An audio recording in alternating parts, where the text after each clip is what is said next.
발목이 손상이 된다는 게 제일 큰 문제가 뭐냐면 네. 발목은 회복이 늦는다는 거. 발목을 수술하더라도 다른 데보다도 훨씬 회복이 늦기 때문에 적절할 때 병원을 가야 되는데 안 가게 되면 퇴행성 변화가 잘 올 수 있다. 발목 자체가 갖고 있는 거는 우리가 생각보다 훨씬 큽니다.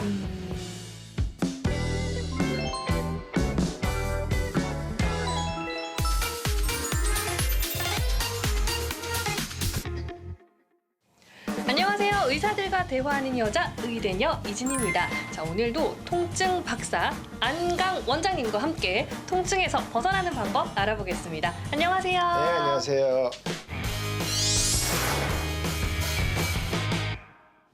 네, 오늘도 궁금한 사항들 댓글 받습니다. 특히 저희 최연소 구독자 배재원 씨 오늘도 댓글 남겨주시면요. 저희가 답변 잘 남겨드리도록 할게요. 자, 오늘 발목 통증에 대해 알아보는 시간입니다. 사실 어깨, 목, 허리, 무릎 네. 이런 데 비해서 발목은 좀 이렇게 가볍게 여기는 경향들이 있어요. 발목에서 이제 세 가지 문제가 있는데요. 예. 하나는 발목의 병은 일반적으로 나이가 들면 들수록 점점 마지막에 나타나는 병이에요. 네, 마지막에. 그래서 허리가 아프고 고관절이나 무릎이 아프고 그다음에 이제 마지막 60, 70대 되면서 이제 발목의 병이 나타나죠. 그다음에 발목은 나이가 들어서 나타나는 거 말고도 스포츠 손상과 혹은 발레나 이런 발을 많이 쓰는 직업들에서 아주 흔한 병 중에 하나입니다. 그다음에 그렇지 않더라도 뭐 등산 같은 거 좋아하시고 맞아요. 그런 분들이 혹은 여자분들 하이힐 신잖아요. 그러니까 발목을 겹치는 일이 많죠. 그러면서 발목이 손상이 많이 오죠. 그래서 발목이 손상이 된다는 게 제일 큰 문제가 뭐냐면 네. 발목은 회복이 늦는다는 거. 그래서 발목을 수술하더라도 다른 데보다도 훨씬 회복이 늦기 때문에 그걸로 인한 피해가 더 많다는 거.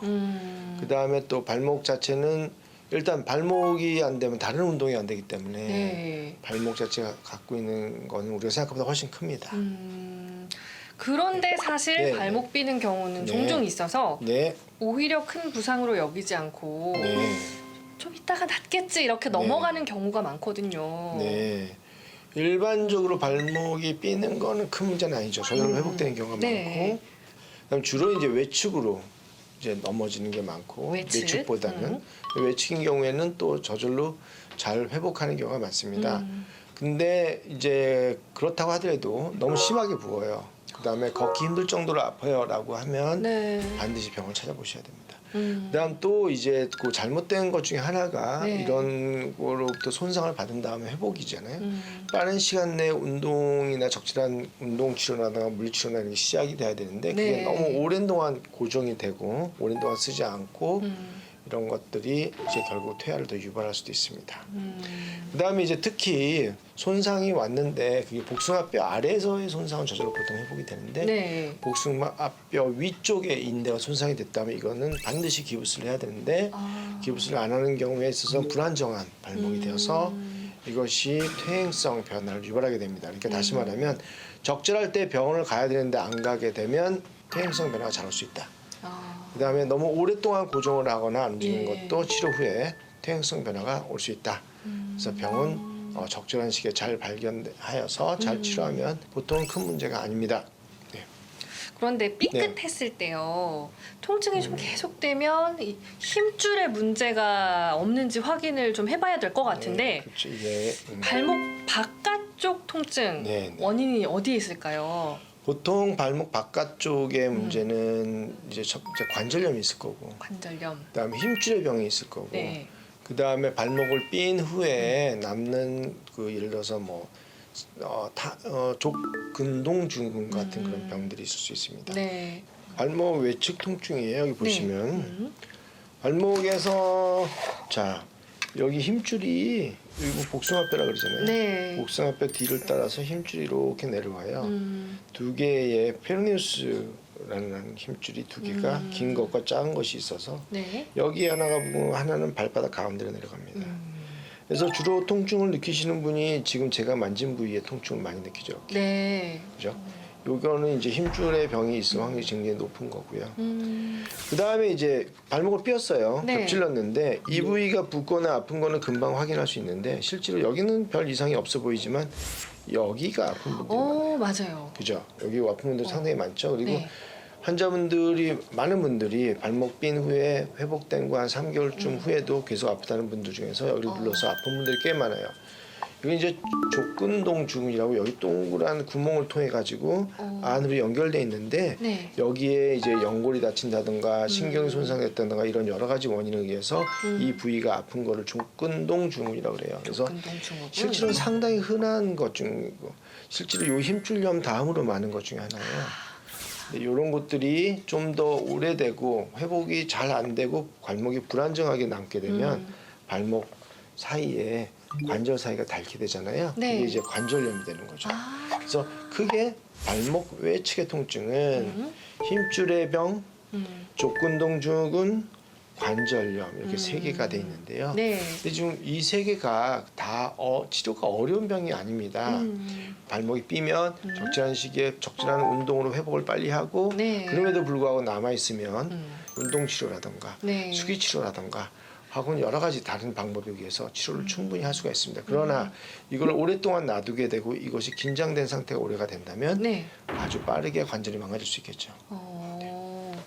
자, 그럼 이제 네. 힘줄의 문제가 네. 관절염으로 진행될 수 있다는 건데 그럴 수도 있습니다. 그럼 네. 이제 통증이 계속된다. 네. 힘줄 치료를 해보는 게 좋을까요? 그러니까 이 주위에 긴장된 것들이 힘줄이나 이런 것들이 있다면 그거를 긴장을 풀어줘야 됩니다. 아, 그래야 이 관절은 부드럽게 움직일 수가 있고 더 이상의 손상으로부터 해방이 될 수 있는 거죠. 그래서 이거에 대해서 할 수 있는 방법들이 여러 가지가 있는데 우선은 이제 발목에 맨 처음에 다쳤을 때 찜질을 하겠죠. 냉찜질을 하다가 네. 온찜질을 하다가 그다음 붓기가 깔아앉기 시작하면 운동 범위 넓히는 운동을 하다가 그 다음에 주위에 긴장된 부위가 있으면 마사지도 할 수 있고 여러 가지 방법을 써야겠죠. 전기자극 치료도 할 수 있고 그래서 하는 방법들이 다양하고 이건 또 워낙 흔한 것이기 때문에 여러 가지 발달된 기술들이 많이 있습니다. 너무 걱정 안 하셔도 됩니다. 아까 찜질 얘기를 하셨는데요. 네. 사실 냉찜질을 하냐 온찜질을 하냐 굉장히 좀 헷갈려요. 네. 근데 아까 말씀하신 대로 네. 차가운 거 먼저 하다가 뜨거운 걸 해야 되나요? 어떻게 좀? 첫 번째는 예. 우선은 붓기가 심할 때는 차가운 찜질이 반드시 도움이 되죠. 아, 붓기가 심할 때. 그러나 이제 붓기가 어느 정도 가라앉으면 이제 혈류가 많이 들어야 되니까 그때 네. 온찜질이 좋고요. 아, 또 순환을 온찜질과 냉찜질은 번갈아 하게 되는 거는 자체는 신경 자체에 자극이 되고 빨리 재생할 수 있는 데 도움이 됩니다. 그러면 찜질을 좀 예. 부지런히 잘 해주는 게 중요하겠네요. 찜질도 상당히 중요합니다. 그다음에 운동 방법들. 제일 중요한 운동 방법은 이 발목의 운동 범위를 유지하는 겁니다. 그래서 특히 뒤쪽에 아킬레스 네. 힘줄 이 부위가 긴장되지 않도록 하는 게 가장 중요한 운동 방법 중에 하나입니다. 저도 괜히 지금 네. 얘기하면서 발을 좀 네. 움직여 보게 되는데요. 네.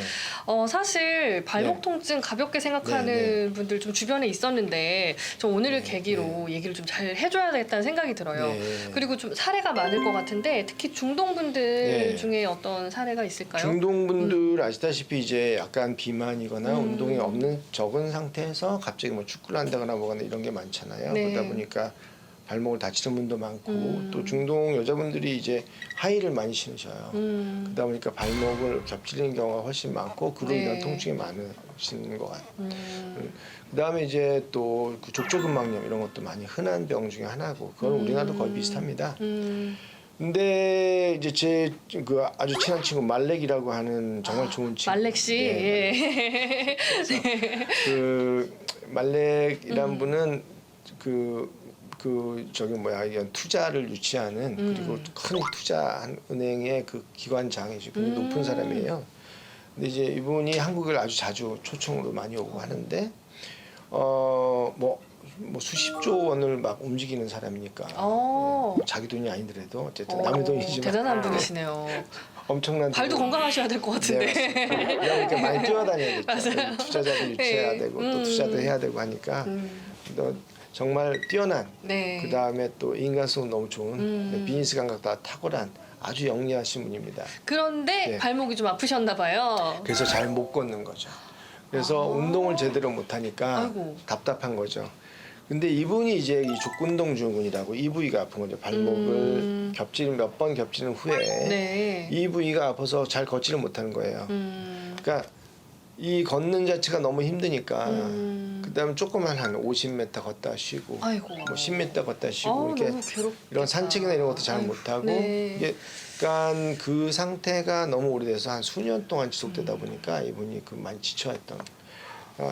사실은 이 부위의 통증은 이게 오랫동안 감작이 돼서 네. 머릿속에 기억돼 있는 것이 너무 큰 것이지 실제로 이 근처에 MRI 찍어서의 병은 많지 않았습니다. 네. 그래서 이분 같은 경우에는 이제 쿠웨이트 환자 중에선 저희 병원에 처음으로 왔었던. 네. 이게 아마 지금 한 8년쯤 된 것 같은데 쿠웨이트 환자분 중에서 가장 처음으로 치료를 받으셨던. 근데 이분이 이제 돈도 많고 여러 가지 뛰어나신 분이고 다 좋았었는데 그때 치료비가 비싸다고 약간 툴툴거리는. 그러나 이제 한 달 후에 이제 많이 좋아지니까 그 다음부터 많이 좋아져서 친한 친구가 됐습니다. 처음에는 좀 이렇게 비싼다라는 식으로 툴툴툴 하신 걸로 기억납니다. 이게 발가락이 많이 보인다 그리고 이게 발이 안쪽으로 모여진다라고 하면 이미 예. 아치가 떨어진 걸 의미합니다. 아하. 이 발을 아치를 잡아당기는 힘이 떨어지면 이게 또 꺼지는 거예요. 또 무릎이 망가지고 네, 고관절까지 영향을 받고 아치가 떨어진다는 건 정말 비극적인 일이죠. 절대 떨어지면 안 됩니다.